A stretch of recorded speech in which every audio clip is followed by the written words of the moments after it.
All right, let's do this. All right.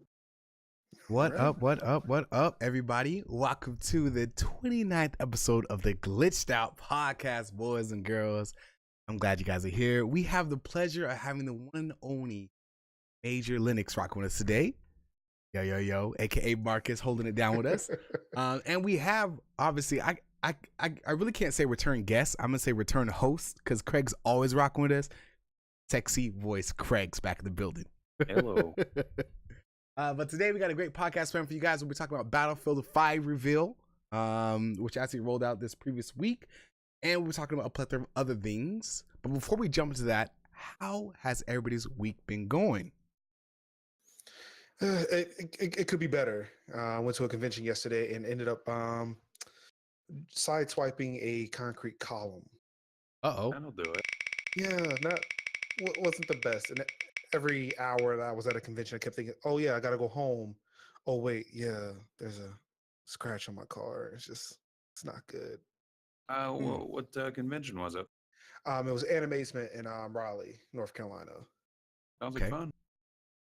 It was pretty good. I'm starting to learn that apparently my love of Japanese culture may be dying a little bit, mainly because I haven't been following up with the latest and greatest like everybody else who was there has been. So like, yeah, all I know is Dragon Ball Z, hooray! But apparently that's all played out. Bro, you should have hit me up, man. I got you. With the links, you could like, bro, I need help. I would have been like, I would send you link after link after link. I would have had your back, man.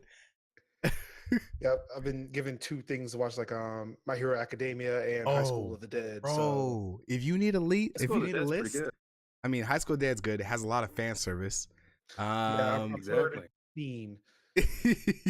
You got Claymore. You got what is it? Mob Psycho 100, which is amazing. You got JoJo's Bizarre, Spirited Away. You got the man. What is it? Sort of the Stranger? There's so many animes out there, man. So many animes. And see, just hearing all of this, I feel so overwhelmed. Okay, I'm not. So I'm I'll let stop you know. watching TV. The one thing about anime is there's always new anime coming out, always new series coming out, left and right. My problem is I'll be like, ooh, let me start one. Then, ooh, shiny, there's a new one over here. But man, that's a good thing because you always have so much to watch. So See, it's going to end up like when I first signed up for Netflix. yeah, I signed up for the free trial, and I sat there and watched maybe 3 or 4 episodes of The Office. So, what else is on there? Saw that there were so many choices, and this was back in 2011 when they're like for what we have now in 2018 as opposed to 2011, like barely the amount of content now. Barely the content then that there is now. I got overwhelmed in 2011 at the amount of stuff that was on Netflix and canceled the subscription in 2 hours. So you're like, no, can't do it. I it's can't too do much. it. It's too much. It's too much. Oh man. Well, you definitely have a lot to watch, man. Definitely add Death Note to your list of animes to watch. Yep, seen that. What'd you think about it? It was pretty good. Like so I remember watching that on, I think it was Toonami or Adult Swim, whichever one it came out on. And enjoyed it then. Actually rewatched it maybe a few months ago with my wife, and she actually got into it a bit. Okay. Nice. But yeah, I mean, it's that's a nice one to go back to. And it's like, man, like just to kind of see where like how all the stories interact. Like, man, how is he going to get out of this one? And yeah, the amount of time that's twist. Yeah, like it's the amount of time it had been since I watched it. I was like, man, like how did he get out of this? Oh man, like now I remember, man, that was amazing. How did I forget? I should have saw that coming a mile away, but I didn't. Not as smart as I think I am. Okay. Oh yeah. I mean, I consider talk about anime for full cast, but we got to move on, unfortunately, because this is not an anime cast. Maybe one day, wink, wink. But Craig, man, how was your week, bro? It was long, dude. I got my ass kicked at work, but we had a lot of good stuff happen at the same time. I got that State of Decay. 2, it was just amazing so far. I got through Detroit, Become Human. I finished that today. Ooh. But yeah, outside of get my ass kicked at work in those 2 games, you're pretty caught up with what I've been up to. How about you, Glitch? How you doing? Me, myself, and I, man, this week has been a hectic week. As everybody knows, I've been really MIA this week on streaming and content, dealing with some IRL stuff. We're trying to get something up and going, so I've been working on that, getting my Bob the Builder on, guys. Yes, Bob the Builder, my tool belt and everything. So this week's been really hectic. Thank you guys for bearing with me on that. This next week's going to be one of the same. But yeah, I mean, my week's been really busy. I've been exhausted, tired, been hitting the gym, trying to get that summer body going. That 12 pack up to my neck. But other than that, my week's been going good. I'm here today. I'm happy to see everybody's face, and I'm glad to be here on this episode, man. Ditto. Yes. All right, so let's before we start, man, what did you think about Detroit Become Human? Did you enjoy it, Craig? It was amazing. I loved it. I mean, I could go on for this could be an entire segment, but yeah, in terms of narrative, Quantic Dream did it. They did it again. Ooh, good news, dude. I clicked my followers list yesterday. Like, I woke up early and I started watching some streams, and I was like, man, everybody's playing this game. You were playing it. The preacher was playing it. Everybody's playing it. That's a good thing. Certainly. And I missed it. This past week I actually went to Seattle to it's called the Chickpea was talking about it. I was snapping at it. I was doing some stuff on Snapchat and stuff on Instagram. It was a food convention for restaurants. So the thing was, we stayed in the Hilton, and I was like, okay, this is nice. We stayed in the Hilton, woke up in the morning around 7:30, ate breakfast, paid $18 for breakfast. $18 is crazy. So we ate, got to the convention. The first thing they tell us when we walked through the door is like, yo, there's so much food here. I hope you didn't eat. And we're like, what? We just paid a buttload of money for some whack Hilton food. And I'm talking like, if you haven't seen my pictures, I'm talking like they had cakes on top of cakes on top of desserts. They had hamburgers, hot dogs, nachos, anything you see in a restaurant, it was there. And you could sample all of it. Son of a bitch. And I didn't eat that much. Man, I was so upset. But that was like a 2-day trip. But yeah, that was pretty fun. You guys go on these conventions. I need to start going to conventions so I have like something to talk about. And get out of the house, bro. Go traveling, man. Seattle. My bourbon's at home, man. I'm good. Dude, put it in your car. Don't drink it in your car, but take it with you. I had to say that. Take it with you. Don't drink it in the car, but take it with you. All right, very well. Meat Space is amazing. Like, again, like better than 4K 60. It's the best thing you'd ever play. All right. We'll see. All right, ladies and gentlemen, let's talk about some Battlefield 5, baby. But let's roll this trailer, and then we'll jump into the nitty-gritty. Let's roll that trailer. And by the way, when I saw this reveal, how many of you guys, did you see the reveal live? Any of you guys see it live? Yeah, I didn't. I was actually at work and had my phone propped up via a cardboard box, and I was watching it while I was working, and I was like, oh, it was amazing. I know some people had some, I don't know, we'll talk about that later. Yeah, right? We'll get into that. Let me know when you guys are ready. Yep. All right, 3, 2, vámonos.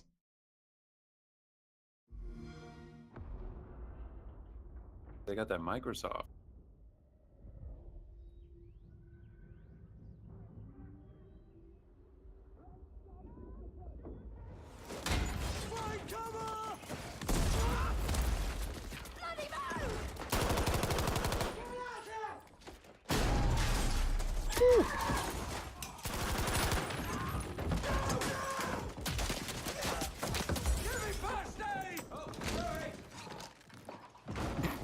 Yeah, right off the bat.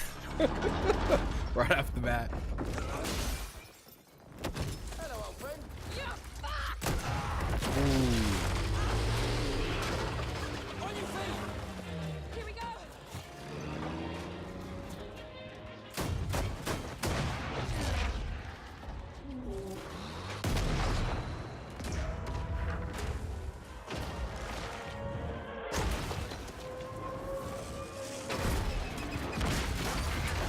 There's just so much carnage going on.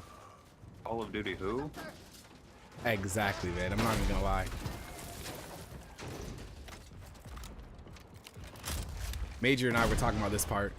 Yeah, You're right into it. Yeah, a lot of this is like, yeah, like this is good. Nope, not buying it. Watching grenade. But man, does it look beautiful. Shoot that nade midair. Uh-huh. No, I think he shot the pilot. But I did read somewhere that you can shoot grenades. Are you serious?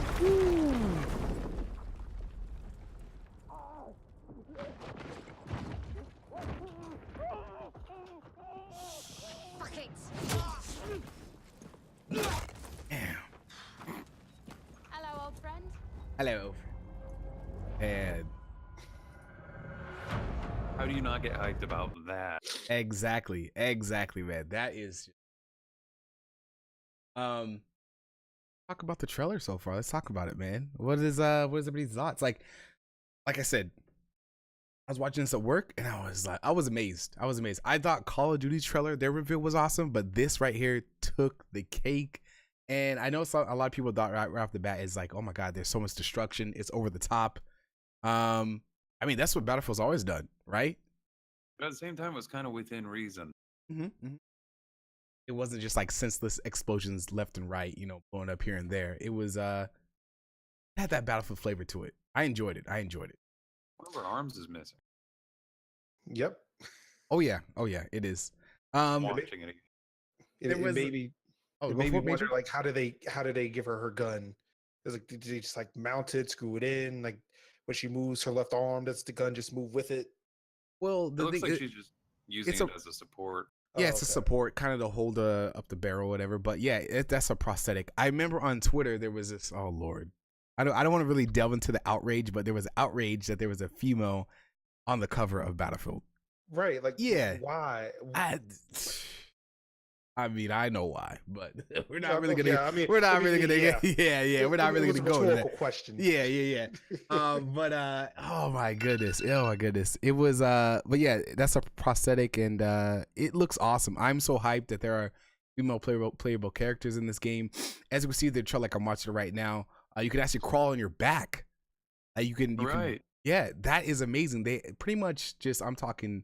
They upgraded the movement system, which I mean, you can crawl on your back, you can jump out windows. Remember in Battlefield 1 and all the previous titles, you had to like break out the window or shoot out the window to jump out the window? Yeah. But now you can just straight up vault out the window.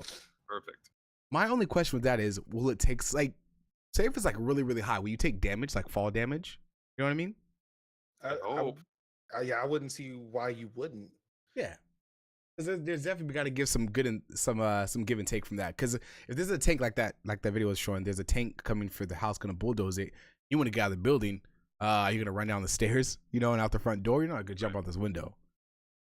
But the thing I'm worried about is it looks a little misleading. What do you mean by that? Yeah, like all of this, it doesn't like. It looks like it's made to look like gameplay, but it's really just still cinematic with some gameplay, like a gameplay HUD on it. Age, was saying the exact same thing.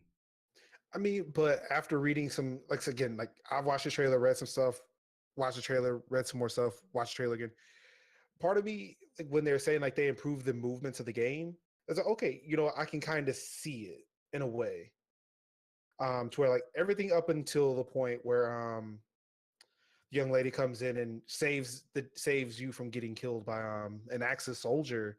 Like, okay, yeah, I can kind of see it because they're talking about they improve the movement animations. How if you were on your belly and try to make a 180, it's not like just some slide on glass with your belly. It's actually like showing you shuffling across to the other side. I can see where some of this, like, it looks real. It moves a little bit too fast for it to be real. Because, like, I mean, again, like nobody. I take that back. There are people who are really good at shooters to where maybe they could pull that off. I know I'm not, but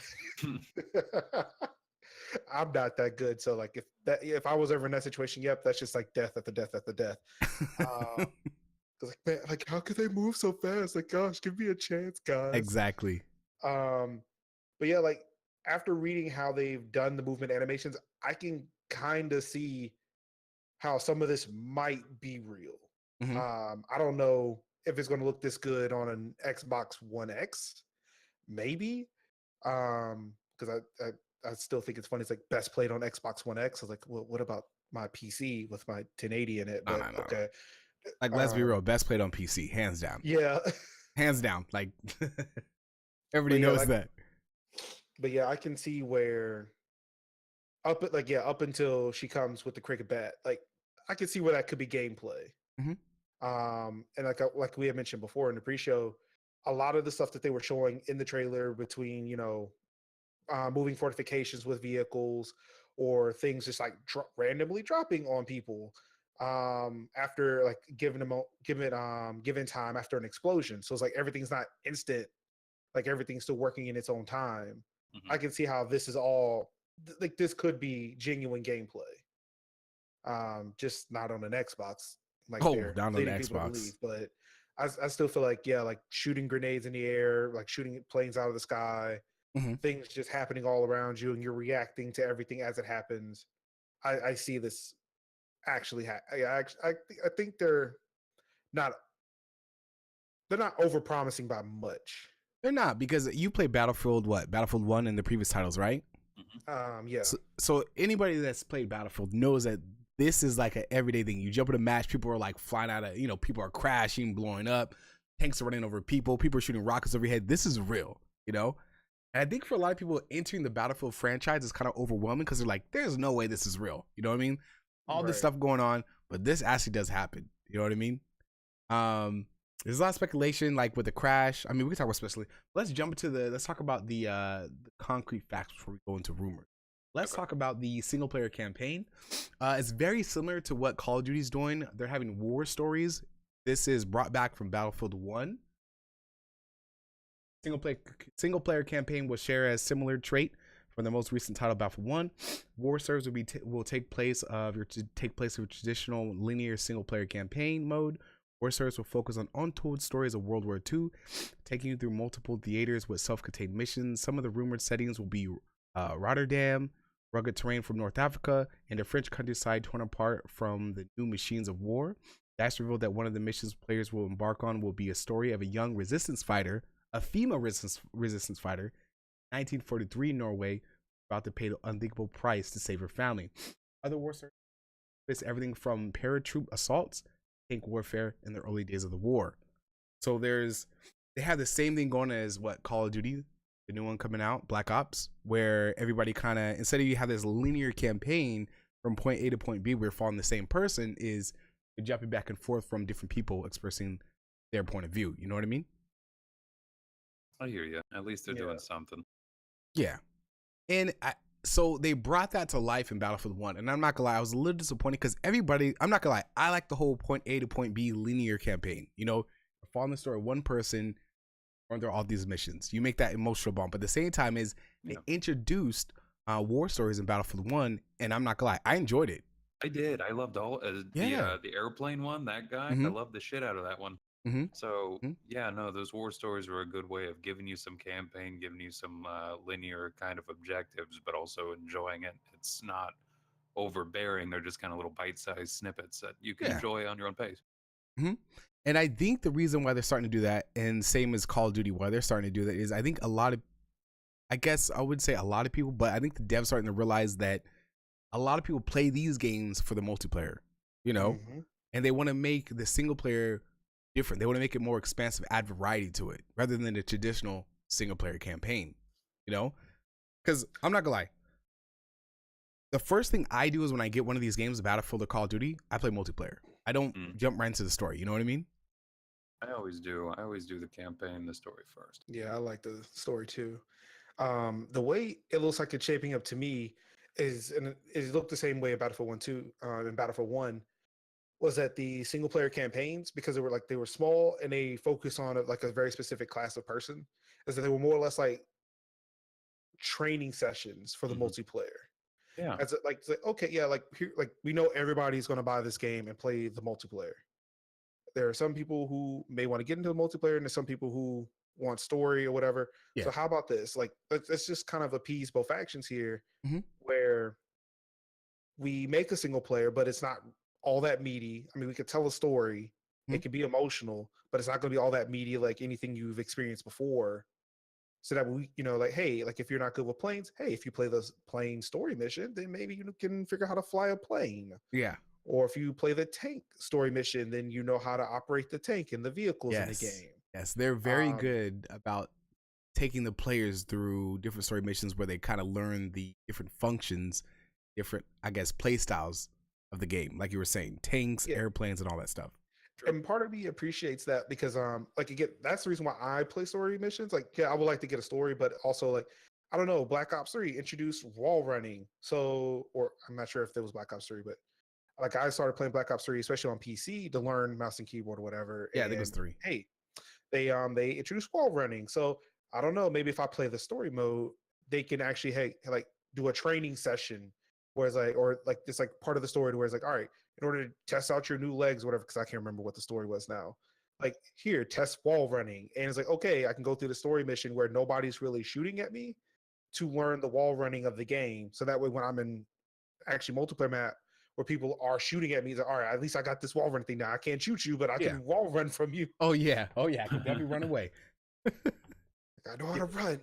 Yeah, they've been pretty good about taking players and kind of dipping their pinky toes in the different game functions. They kind of just they don't really like throw you into the wolves and like, well, have fun, you know. Fair enough. Pretty good about that.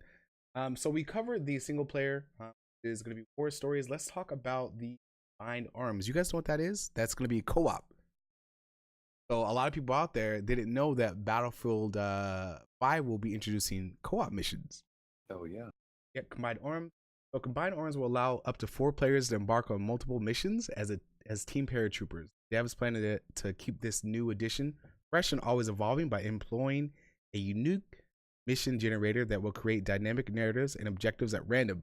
With this new system, it should guarantee a new experience with each playthrough, even if it's the same map repeatedly. With creating this new game mode, DICE wanted to make a safe middle ground where players can play with friends and be thrown into the 64-player multiplayer modes. Add a change of pace from the solo missions. The progression from the combined arms as you unlock vehicles, weapons, and customize your soldiers can be used in competitive multiplayer mode too. Nice. But like you were saying, so Major, they kind of met at a middle ground. You know, for the people that don't want to play the hectic 32 or 64 game mode, you can jump into this with friends. You know. Yeah, for me, I'm not a big fan of like just being by myself with a group of people I don't know. So it'd be nice to invite friends over. Say, all right, let's just do like it's almost like the Destiny strikes or whatever. Where it's like, like you've got these custom things you can do that's like in the same match because Destiny doesn't really offer much in the way of variety, but like being able to do new things in these areas with your friends and kind of get better at it, be able to do things with your friends without having to worry about, all right, like somebody else barking in your ear because you're not playing your role, as many people in Overwatch tend to. He's an Overwatch real quick. But yeah, it's gonna be a nice change of pace to play with your friends. I think it's gonna be really, really content creators, because I mean, in traditional Battlefield sense is, if you want to play with your friends, you squad up and jump into a 32 or 64 player server. But this way, you can actually throw. Wait, could you always throw back grenades? You can also throw back grenades too, huh? Yep. Yeah, in the previous. Okay. I mean, I think that's been in like early Call of Duty games too. Yeah, I saw him pick it up and went to throw it back. But yeah, I think it's gonna be very interesting. I'm really hyped. I don't know. I'm not typically out there drinking the EA Kool-Aid, but they make good shit like this, and I can't help myself. We sat there, we saw all of that Call of Duty stuff last week. They're like, you're gonna get it. I went, probably not. And then I watched just that little trailer, and I was like, I'm probably gonna end up buying Battlefield 5. Yeah. So for Call of Duty was like but Battlefield 5 was like, yes, hell yeah. Immediately. That's good, I mean, man. Like I think just the animations alone for that game. So, you know what? I would really like to see what all that's going to look like. So, like when E3 rolls around, if they start showing actual gameplay for that, it's like, okay, yep, I like what I see here, and I will definitely. I'm not going to put in a pre-order. I've stopped doing that, but I'll roll up to launch day and press that buy button on Origin. Oh yeah. Let's talk about a really cool feature they're bringing to the game called Fortification. You guys know about that, right?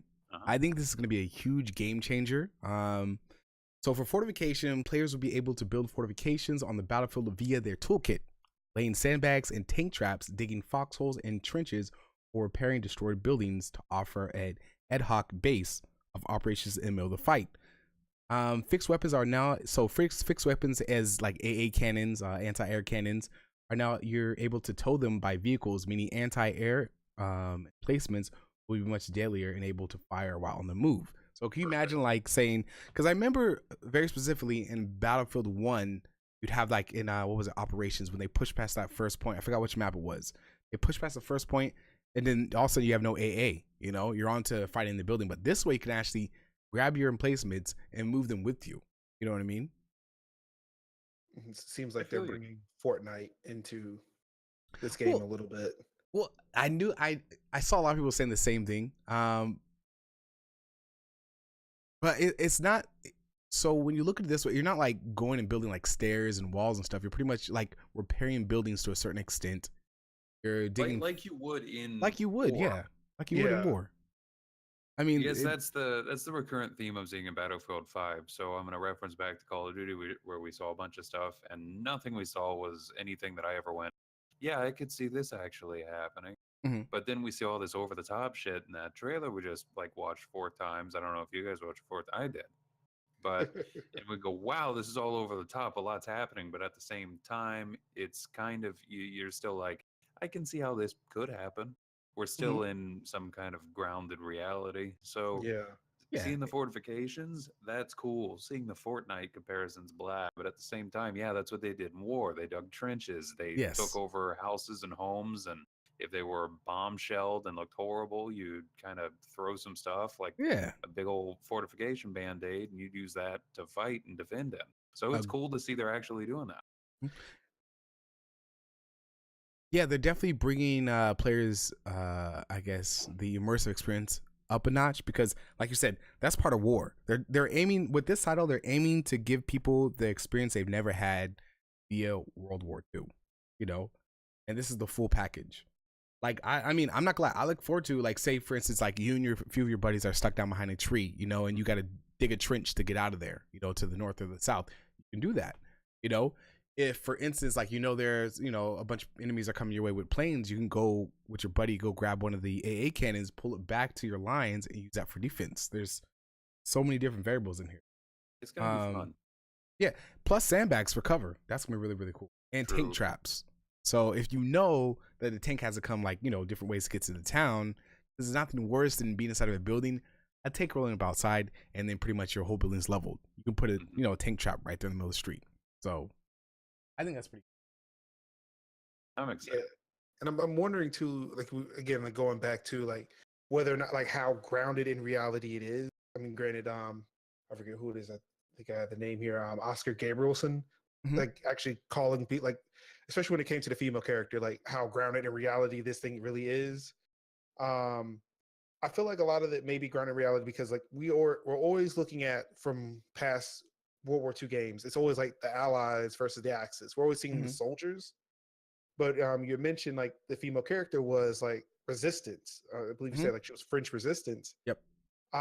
So I imagine resistance fighters didn't have the, you know, luxury of building trenches. Like they were the ones who were jumping in and out of windows and running away from tanks as quickly as they can. So to actually see that fast-paced gameplay, yeah, I'd imagine like resistance fighters, they're probably the ones who are doing a lot of this. Not necessarily like your British soldiers, even your French soldiers, or even the Americans when they did show up. Like these are like the people who were like, you know, tanked out of their homes and are now on the run, trying to fight whoever they can, even though, you know, they can't really fight a tank as well as they want to. Yeah, you're definitely right on that. One really big point I think a lot of people are going to be excited about is Tides of War, how Battlefield plans to roll out their content, their DLC content. So no longer have to buy a premium pass. I hear the people cheering in the background. That's really, really good, right? Because there's nothing worse. Like, I'm not glad I played Battlefield 1. I still play it today. I don't really stream it, but I love the game. It's beautiful. But I think for Battlefield 3, I bought a premium, but I haven't bought the premium pass since, because this is a lot of money. It's like what, $30, $30, $40? You're gonna spend a total of what, $90, $100 on get the game, and then you get the premium pass, right? Right. That's a lot of money. That's definitely a lot of money. So just to fork out just like that up front, that's a lot of money. So how they're gonna be rolling around this time is, so this spans over a year. It's gonna be 4 chapters in a year. So they will be in each quarter, I guess, you know, every 3 months, you know, they'll be dropping new DLC. I don't know how many maps, but they'll be dropping new DLC to be centered around the conflict and different aspects of the whole World War II. And these will be given free. One thing they'll be implementing too, I think a lot of people like working on achievements, because it kind of gives you something to do, you know, like, oh, I need to unlock this, or today I have like, because it's gonna give you 3 small objectives every day. You have daily objectives. This is part of Ties of War. 3 small objectives, and you have 1 big objective. 3 small objectives will give you currency where you can spend to customize your character, get some jackets, upgrade your vehicles, and all that good stuff. The big objectives span. I think they said it's gonna last an average longer, about a day, 2 days to play. So you won't be completing this whole objective and getting the reward in 1 day. Say like 1 or 2 days, maybe 3 at the most, and it'll give you iconic loot and gear. I think one of the chapters which they talked about, kind of teased on, is going to be all of Europe. That's going to be one of them for sure. Okay. So if you're interested in that, got you there. I think, and it's I think there may be some confusion here. I think what you're referring to, like the 2 to 3 days thing, that's the grand operations mode, which a lot of websites. No, grand operations. I know what you're talking about. That's the scales from 1 to 4 days. I'm talking about just the the singular achievement operations in Tides of War. The whole package are rolling out. Yeah. And see, a lot of these sites, they've mixed some things up where like grand operations was mentioned somewhere else. And then like it's like God, they gave so much information. Oh yeah, that's what I was talking about. Like right before we started the cast, I'm like, they literally dropped a bombshell on us. Like like I did that, guys. But like I was saying, there is so there's so much content. They said, you know what? Here you go. But let's move on to grand operations since we're talking about that. Since you already kind of segued into that, I'm not gonna read out the whole thing, but pretty much grand operations consist of. I'll read that whole thing. What's up? I said I'll read that whole thing. Oh, go for it. Oh shit! He called me on my. Okay. Yeah. Go for it. So let's talk about grand operation. So the operations will be returning to this title with a robust upgrade, and they'll be called Grand Operations. In this mode, players will experience a strong narrative element as 2 teams attack and defend a variety of points throughout the match. The goal of the attackers is to push through the enemy team all the way back until they have conquered the entire map. Defenders must fight tooth and nail to stop that from happening. A similar, scheme that we've had in the past. I'm sure there's a game changer coming up. This match will span 4 in-game days, which comes out to around an hour of playtime. So we're actually turning hours and day and night cycles. Objectives will change each day, giving the player a wide variety of this to capture and hold. What you achieve on day 1 or 2 impacts what happens on the following day. So with this game mode, DICE wants a player to experience the attrition of war and how it feels to have the odds stacked against you each day that goes by. For example, day 1 can consist of 1 team parachuting in behind enemy lines to sabotage the long-range artillery cannons, and the defending team tasked with repelling this attack and trying to take down the drop ships and the enemies raining from the sky. Day 2 and Day 3 can consist of battles in multiple areas reflecting the devastation done to the surrounding landscape. On Day 3, each team can win if they have an overwhelming advantage. If not, the match goes into Day 4, which is considered the last stand or the sudden death, where they're meant to feel the toll the war has taken on your resources and reinforcements. So each player has 1 life, 1 mag of ammo with 0 additional supplies. Yes. Oh, that was a lot to read. Yeah. But halfway through, I went, son of a bitch. You were like, damn, I never should have said I read that. Yeah, that's what I was saying. I was gonna skim through that, but thank you for reading that. But that sounds so dope, because as we know in Joker, this game's gonna be awesome. As we know in Battlefield 1, operations was in there, right? And honestly, that was my favorite game mode to play. I love the fact that you move from one point of the map to another point to another point. It's like an ongoing war. You push back and forth. It's not just a traditional conquest where we're fighting for 3 points and whoever runs out of tickets first. I love that. Because it's kind of like you're playing a campaign, you know what I mean? With multiplayer. My favorite part about this for sure is the fact the last stand, the 4th day. So by the 3rd day, if you have not, I'm talking just destroyed the enemy forces, I'm talking wipe them out, you have a clear advantage, you go into Day 4, which is going to be sudden death, where it's gonna be so, because I'm not gonna lie, how everybody plays Battlefield 1 is, I pretty much I'm not gonna lie, I'm not really tactical when it comes to Battlefield. I'm pretty much running out there, running and gunning, chucking grenades, hoping for some kills, shooting out of my tanks. Players. You know what I mean? Call of Duty players. But you know what I mean? I'm not really tactical about it. I'm just there to have some fun, get some kills, and make some memorable moments. Now it's gonna be really dope to see everybody running and gunning, shooting each other off, doing 360 no scopes. Then day 4 comes and people are like, whoa, whoa, whoa, whoa, whoa. I got one life to live. You know, it's gonna be a long draw. Can you imagine like people hunkered down in the foxhole trenches, slowly moving their squads up the lines, flanking each other? It's gonna be really, really intense. You're gonna be in it, no doubt. Oh yeah, oh yeah. I can't wait. I think that's a really cool addition. I like how they added that in there. I'm gonna enjoy it. That's probably what I'm gonna be playing a lot. I wonder if they're using like, especially like the way the Last Stand reads, it's almost like a battle royale.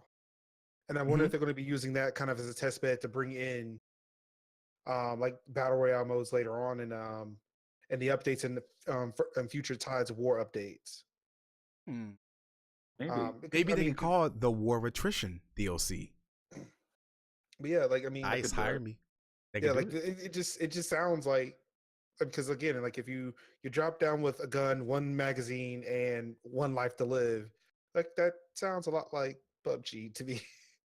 And especially with a milsim feel to us, like, yeah, like this definitely sounds like PUBG. Like, yeah, if you aren't careful, then you're done. And well, now what? I can sit here and watch everybody else play, or I can, go to the next mat or go to the next game. Yeah.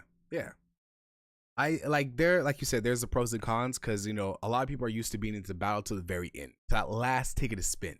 But now, like I said, you die. Say you're the first person to die, which is not going to be me. I see you guys in chat saying it. It's not going to happen. But say you're the first person to die, and you're like, damn, I'm out the whole match.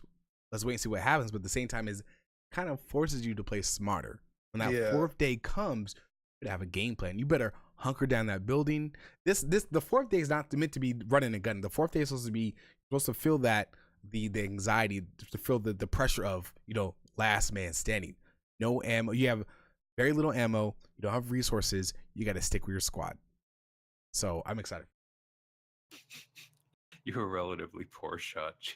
Dang, Lucifer, why you gotta come in like that, man? Why you throw me in the bus? Look, I'll step up. It'll be me. It'll be one of us. I'll be the first to go. But yeah, I think that's gonna be really cool. Honestly, there's nothing that the devs have pretty much spit out. People I've covered on IGN or any of the websites, I've been like, I'm not really sure about that. I am loving this whole shebang, whole thing. Liking it. I'm ready for it. This is one I'm gonna pick it up. Yeah. I think I'm gonna get back into first-person shooters again and stop playing Overwatch. I think a lot of people were really hoping, like I saw on Twitter, I saw on social media, a lot of people were hoping like, oh, the reveal's coming up, and some people did their like Sherlock Holmes, and they kind of looked at the screenshots they gave him like, yo, it's gonna be World War II. A lot of people were like, no, not World War II. I was really hoping for a modern day shooter. Like, I think that's what everybody's hoping for. We want a modern day shooter, but I'm not gonna lie. Watching this, I'm satisfied. I'm down with it. When I first heard about World War II, the setting, being in Battlefield 5, I was a little like, really? Like, we got to do this? But then I was like, okay, I see where they're going. And one thing I'm really happy about is the customization.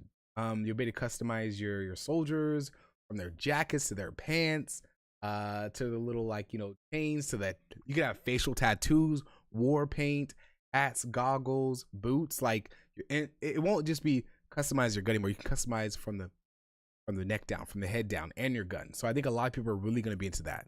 I do like customization. Yeah, because like I'm not gonna lie, it feels good. It's very rarely me, but it feels good to get that one. Like, I know a lot of people in chat play Fortnite. Made you play Fortnite? A little bit. I barely play it. I'm really good, but I like to have mercy on people's souls. But one of the main thing is it feels good to unlock the article of clothing, that new bomber jacket, or what was it called? It was in the trailer. They had a bomber jacket and you saw the back of it and it said Death Dealer. I thought that was so dope. I think that's so dope. Well, you won't be earning that anytime soon. You might bullet sponge on the back of your little jacket. No, I'm hoping I can unlock the Luke Cage jacket with the bullet holes already in it. Yeah. Oh yeah. That's mine. Nice. And what Les said, yeah, we just talked about that. There will be no more premium pass. Everything will be free, or so they say. So yeah, that's really good. Scrapcat, very, very good. So I mean, 30, 40, what was it, like $30-$40 for the premium pass? Save those. Too much. Now, I do think there might be something that you might pay for if you want, but I mean, any major content, they said any major content such as a map, DLC, you'll get for free. I imagine they'll have like little, like what, like maybe I'm saying maybe some microtransactions, but no Yeah, pay. I think the cosmetic stuff will probably be paid for. Yeah. The reason they keep saying that they're not going to be charging for any map DLC is that they don't want to split the player base. Oh, they don't want to. No. They want everybody to be able to play the same thing. So that way it's like, well, and because it was one of the big things that kept bothering me in the early Call of Duty days. Like, you get into a lobby, it's like, all right, does anybody have the new maps? Like, no, I don't People have like, them. no. Get out. They just kick me Yeah. out of the lobby. It's Yeah. like, well, I just wanted to play some Call of Duty. Or you just like go to, you know, like, hey, get up, suit up with your friends. Let's, you know, suit up, boot up. Let's do this. And they're like, yo, I don't got the new map packs. And you're like, dang, I really want to play them. And then everybody just mad at you for the rest of the playthrough. Yeah, they're like, man, come on, bro. This motherfucker. Yeah, exactly. And I'm not gonna lie, I logged on to Battlefield 1. They're actually giving away the newest map pack for free. So if anybody has Battlefield 1, go swipe it up while you can. And I jumped in there, and there's so many maps I wanted to play. I remember they have a free weekends every now and then, and the maps are beautiful. But it sucks because when everybody kind of like, when a new map pack comes out, people will play it, and then it'll kind of die down because, you know, now people are buying those maps as they come out or have the premium pass. You go right back to the 5 foundation maps, you know, that they came out with is a little kind of like, but that really did split up the player base. Who had the money to buy it and who didn't. Yeah. Okay. Oh, I got a fishing question. You see that? What's that? Oh, Lord. Oh, hit that. Far Cry Fishing. The latest game, Far Cry Fishing, they did amazing. It was very good. Being able to go different places, catch record fish. You had to travel for different baits, different rods. Very good, very well done. That's as far as I'll go on that. Yes, I caught all the record fish. Who do you think I am? I'm Craig fucking Evans. Who do you think he is, guys? It's relaxing, yeah. There you go. There's my fishing soapbox for you. All right, cool. So I think we covered over that. There is squad gameplay. We won't cover that. Let's jump into our next topic. I mean, do you have anything major you want to talk? We want to touch on more for Battlefield 5? Or are you good to go? I'm good to go. I'm really Craig? Looking forward to it. Gucci, Fendi, Prada. If you love me talking about fishing, you're gonna love me talking about the UK's policy and policing of online content, because those are completely on the same page. So here's the dealio. UK is looking to introduce new legislation that kind of tackles the more wacky, more inappropriate content online in terms of social media. And they're looking to curb a range of things such as legal and illegal online stuff. So we're looking to get like cyberbullying. They're looking to police that more. They're looking to do anything that will basically exploit a child for sexual gain, stuff like that. So we're looking at all you little keyboard perverts, and we're going, no way, Jose. So that's very good. There are some things that do concern me out of this, though. For example, they have introduced new surveillance laws that are mandating ISP store record of everyone's browsing history to be accessed by them if needed. And yeah, Nope. Don't look at my history, please. Don't out me. And then they're trying to get age checks for all porn sites, but that's been delayed. So my thing about your age checks is you're gonna basically waste 30 seconds before they get to their porn. How old are you? They're not gonna go, oh, well, I was born 2012. I'm just trying to do my thing here. No, they were all born in 1990. Regardless. So the other damning thing that I saw is potential for fining people for certain content that they've deemed to be illegal or any of that. What they said in this article was possible measures include fines for sites that don't remove terrorist content fast enough, as in Germany, and age verification for all social media platforms. So most of this will come in. You guys probably know by now that the UK is making a lot of moves on data protection and privacy policies. You've probably gotten 500 emails from everything you've ever signed up for saying that they've updated their privacy policy for you and kind of highlighted that it's meant to work around these online safety laws. So it's kind of a yes and a no. Most of the stuff I just said concerns me outside of curbing cyberbullying and child sexual exploitation.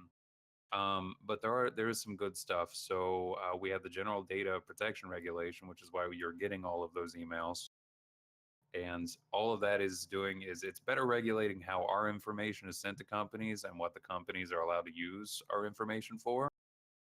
Because there's a lot of stuff going on behind the scenes when you're online, you're doing stuff. Little do you know when you visit a web page that a lot of your data is being sent out passively, and companies are gaining this to use for your web experience, advertisement, stuff like that.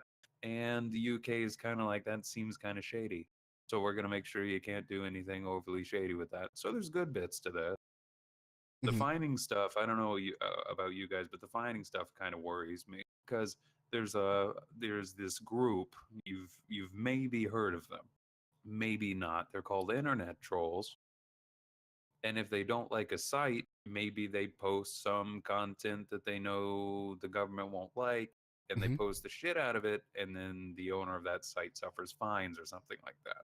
So that worries me, but that's really my only scenario. What they're trying to do is pretty innovative, and by all means, hats off to them for it. And at the same time with that porn stuff, good luck. What do you guys think about all this crazy shit?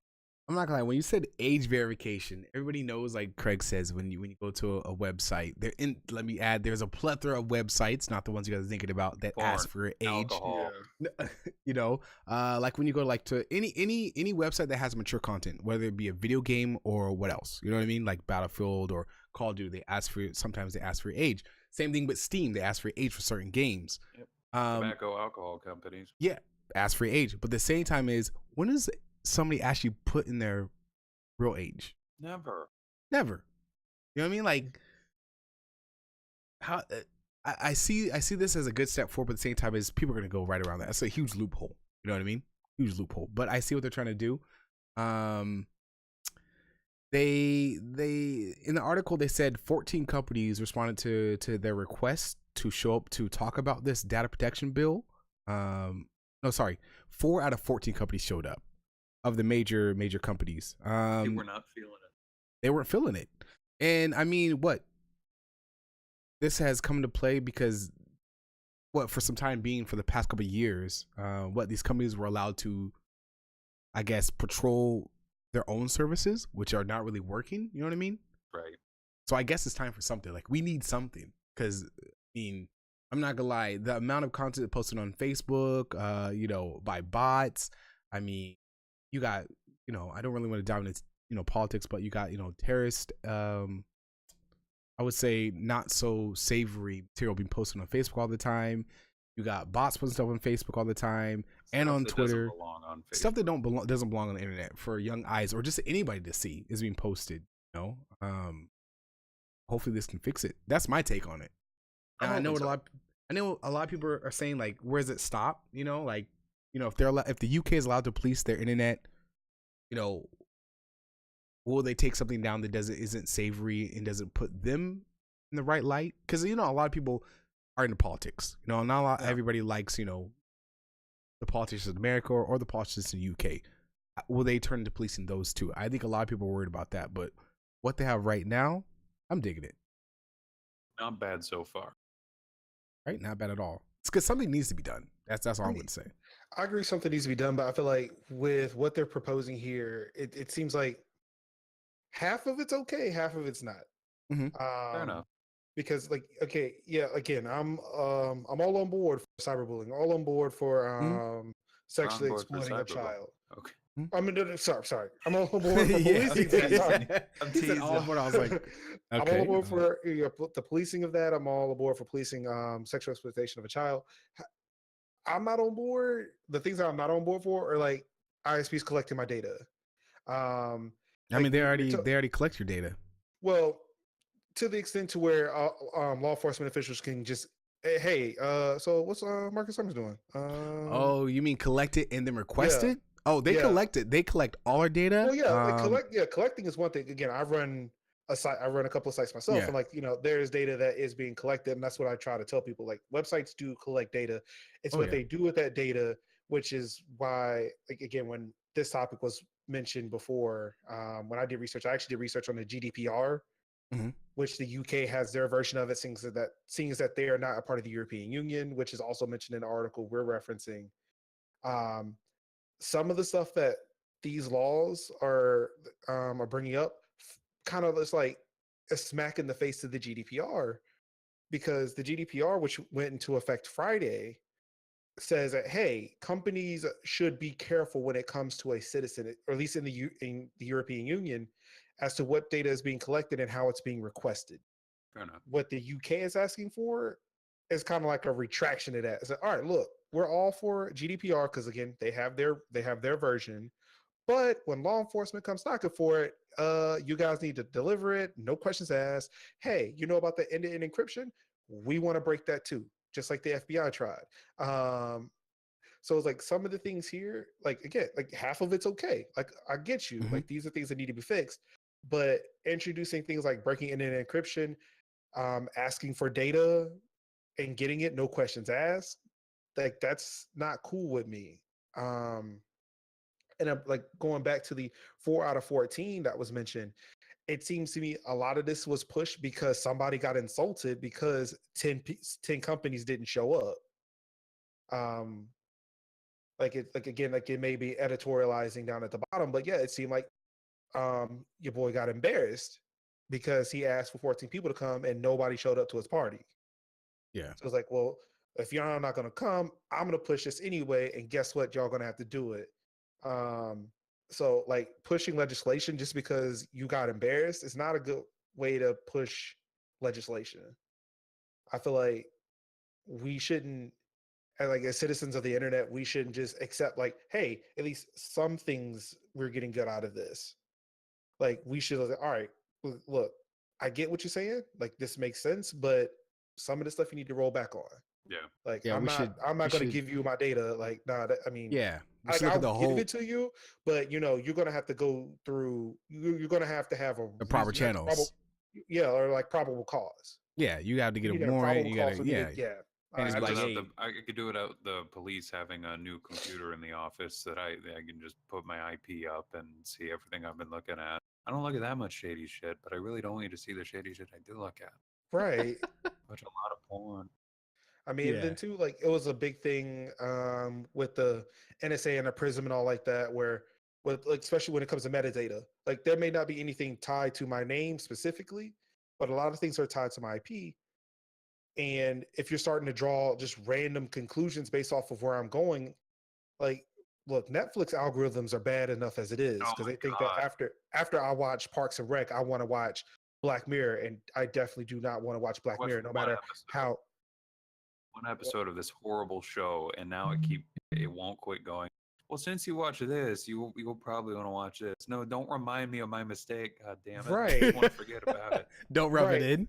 So if Netflix's algorithm is that bad, like imagine we have smart people who work for the government, but government technology isn't the best. I used to work for my state, so I know firsthand like it's not all that great. Mhm. So I'm not going to trust government algorithms to sit there and draw correct conclusions about me when people who had like multi-million-dollar companies, multi-billion-dollar companies still can't do that right. Google still can't do that right, and they've got like top of the line AI.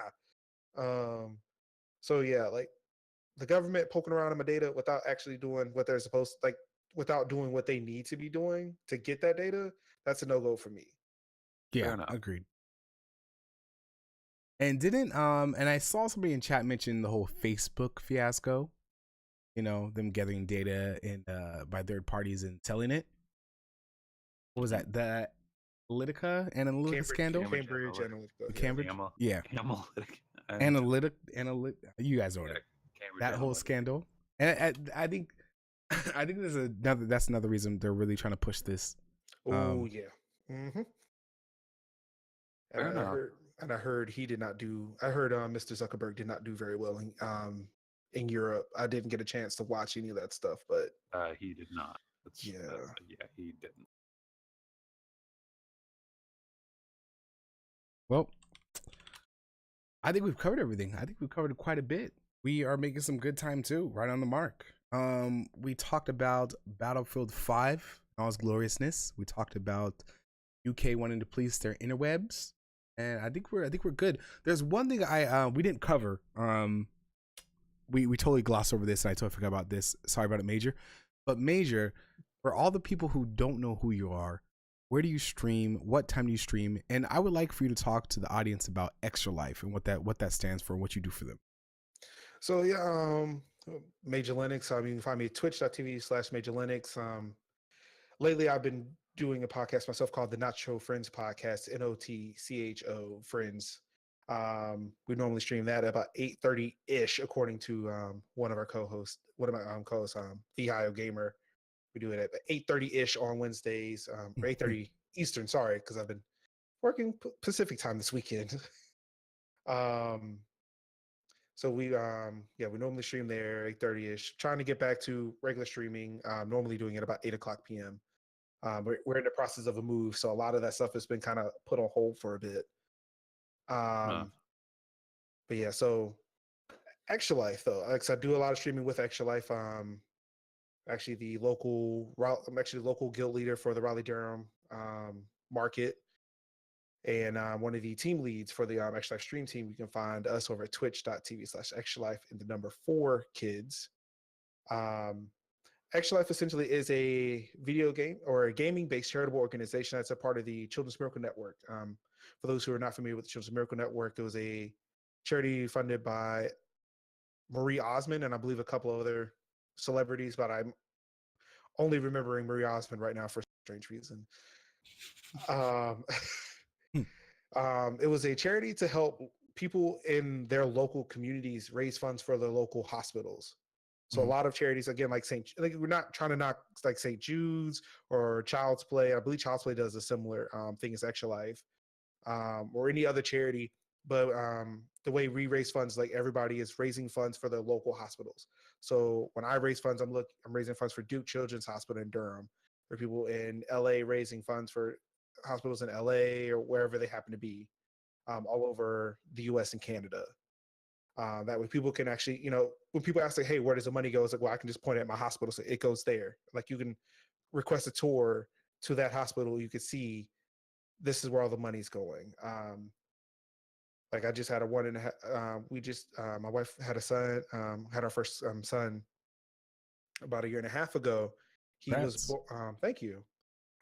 He was born with irregular breathing. He thought that he may have had a bacterial infection when he was born. So he was taken to the NICU. He normally, like the NICU for a lot of people, like that's normally where they take the premature babies, or again, a lot of babies who may have some birth defects coming out. Well, he was born, almost to term. So like, regular size, big baby. He's big now too. But they pair regular babies who have little going on with smaller babies who have a lot going on. Mm-hmm. So for me, when I was going to visit my son, like he was paired with a small child, like maybe no bigger than like this bottle of Dr. Pepper. Yeah. And they do that so that with the nurses they can watch over both children. But my son, who didn't need a lot of attention, is like, okay, if he's doing something, she can take care of him real quick, but focus most of her attention on the small child.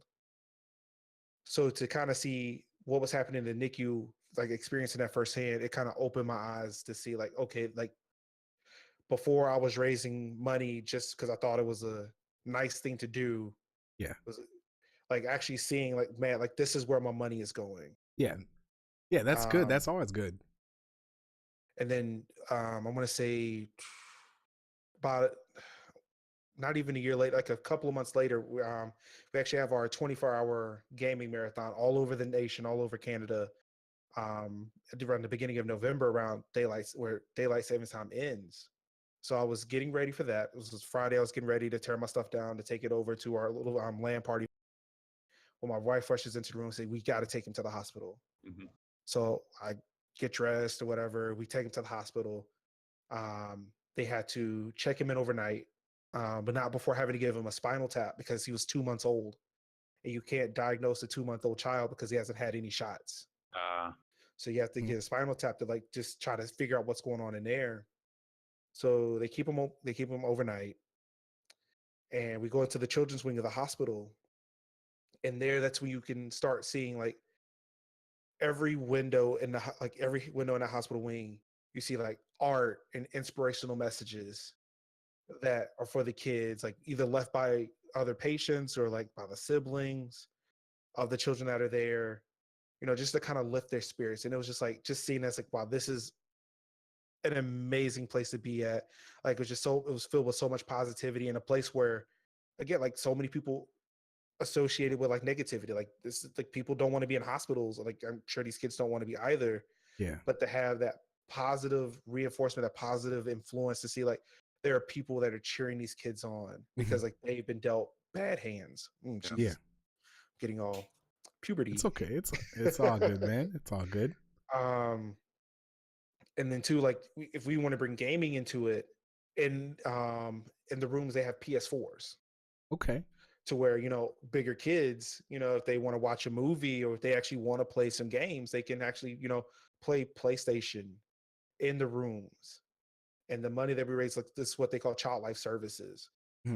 Some of the money that we raise gets sent over the child life services to actually provide these PlayStations. I actually got to see these PlayStations being delivered, and we were in the process of getting them set up to go into the rooms.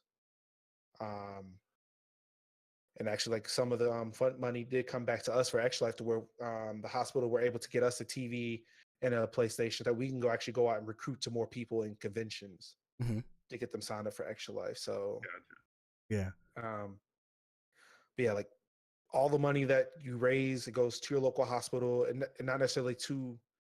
You can either sign up for a hospital that's close to you, or you can even sign up for a hospital where you may have grown up. Like for me, I've been in North Carolina, like I've been in North Carolina like forever. So it's always going to be Duke Children's Hospital for me, no matter where I'm at. But you raise money similar to like a walkathon, where you either say, hey, you can play just like an hour gameplay, like $5 for an hour gameplay or whatever, or hey, if you can just donate, period. Like luckily we're in a day and age where everything is digital, so it's like, hey, just donate $25 and here you go. Like it's been something I've been doing for 8 years now, and just like every day, every minute, every second, I feel like it's just even more rewarding, because like I know that what I'm doing, the people I work with, the people I play games with, they're all doing this. Yeah, I'm not gonna lie. I look at your Twitter feed, and I'm always seeing Extra Life, Extra Life, Extra Life. You're killing it, man. You're killing it. Like I try what I can, man. That's good, dude. A helping hand is very important. Like a lot of people don't realize that, and as content creators, we have so much opportunities to do good deeds, like you're talking about. The really cool fact about Extra Life, they've raised $40 million. Mark 2017, $40 million, and they started in 2008. That's amazing.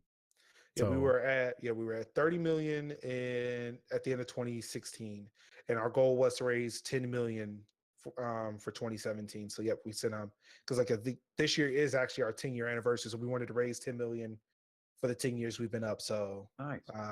So yeah, we've gotten over 40 million so far, and again, like even for 2018, the money is still coming in. These kids are still getting the support they need. And it's great because like for us to have been up for like 10 years, like we're starting to see kids who are benefiting from like year 1, year 2. They're becoming adults, or like they're just actually old enough to start playing games. And now they're kind of feeding into the system, because like they know firsthand what we're doing, like what we're about, what we've been doing. And they want to just like, they want to say, all right, yeah, like Extra Life was there for me when they first started. Now I'm going to be there for them too, to help the next generation. And it's just amazing. It's just really amazing to see like this outpouring of love and support, and just kind of have it just keep going. Yeah. I dropped 2 links to chat, everybody. I dropped Major's Twitter if you want to check them out. Also, I dropped Extra Life's their website if you guys want to be involved in that. I'll definitely be checking that out very soon. I did 2 charity streams for, I guess, charity drives for St. Jude.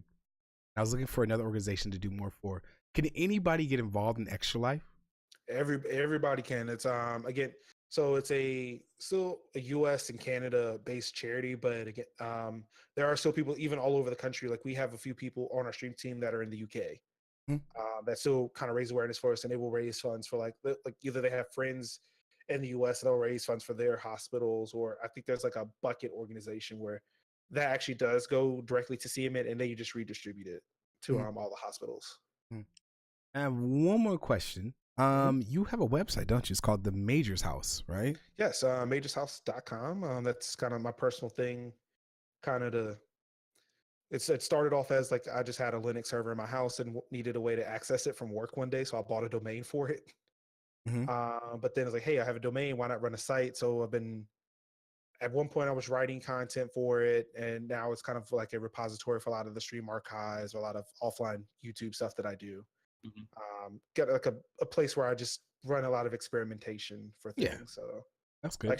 Actually had to clean up the office behind me because I was working on some things. Okay. Like tripods and cameras everywhere. All right. Yeah, and I did drop that in the chat. If you guys will check out, really, really clean website. I've actually checked it out a couple times, man, and I'm not gonna lie, I'm a little jealous. It's a really nice looking website, man. It's amazing what money will do, apparently. Because I am not a coder or designer. Yeah. But, well, I'm technically classically trained as a coder. I do have a degree in science, but not in web development. And I'm definitely not a designer. So WordPress is a very powerful tool. Yeah. Oh yeah. But I also, like I said, not only the Major's House, I do have Gamers Sans Frontier or Gamers SF. Like that's kind of a little initiative that I've started to try to get people who are doing content, who want to get into content creation, to kind of give them the knowledge and the resources to get started. And a lot of this stuff is kind of based off of what I've been doing with Major's House, like not only just with the podcasting, the Twitch streaming, YouTube videos, but also like a website, like being able to create something to where if Google were to change their policies one day, I can leave Google and host my content. I can host all of my content on my site, no problem. Actually, like the email address I use for any of my sites, I actually political candidates aside, I actually do run my own email server too. So, covered. So like a lot. So like again, like if somebody were to come after me, my email is gone. Like, and that's like one way I have, like one good way I can use to protect myself when it comes to, various things. But again, like being able to have control over a majority of my content is one thing that I enjoy having, and it's something that I want to share with other people, because it's difficult to find places that don't cost an arm and a leg. So like being able to provide like the knowledge, the know-how, to get stuff done. Okay. Oops, sorry. Row. Sorry about that. Spy. Your son has things to say. I saw this sums it up. So you stream Monday through Friday at 9 p.m. looking EST? at EST, 8 EST. Okay, nice. And you guys can find him on pretty much is universal. You can find yourself on Twitter, Twitch, and YouTube, correct? As Major Linux. Yep. Awesome. Definitely check him out, guys. Definitely check him out. But I do want to say thank you so much, Major, for joining us, man, on this podcast. Sorry about it. Kids hear you in the background. He's standing in the window barking up a storm right now. Nobody. But thank you so much for joining us, man. It's been a pleasure. And hopefully, man, if you enjoyed today's cast, you'll hopefully come back. Or if you know someone who wants to be on here, you're always welcome to come back, bro. Always welcome to come back. Thank you for having me. It's a pleasure. And again,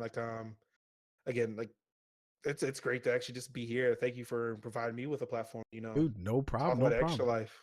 No problem, man. Anytime. If anybody is looking for information on Extra Life, I dropped the website in there. Or you want to talk to somebody who has seasoned Extra Life, reach out to Major. I supplied his Twitter and chat too. So, but yo, episode 29 in the books. We're almost in episode 30. I'm gonna be sectioning off every 30 episodes is gonna be a season. So end of season 1 is coming up next weekend. I do want to thank everybody in chat for being here. One thing I will admit is the podcast has evolved from episode 1 to where we are now. It's growing pains, but it's a beautiful, beautiful thing. We had some amazing guests on, such as Major. We had been very lucky to have Chief Craig and bites on her regularly. But many more things and many more types of content to come by the podcast and all that whatnot. But I do want to thank everybody for being here today for episode 29. Where we had Major and he's Chief Craig. You guys have a great day. You guys be safe. You guys know I'm your host, G, aka Glitch Type, and this is Major and Craig. You guys have a great day. See ya. Peace out.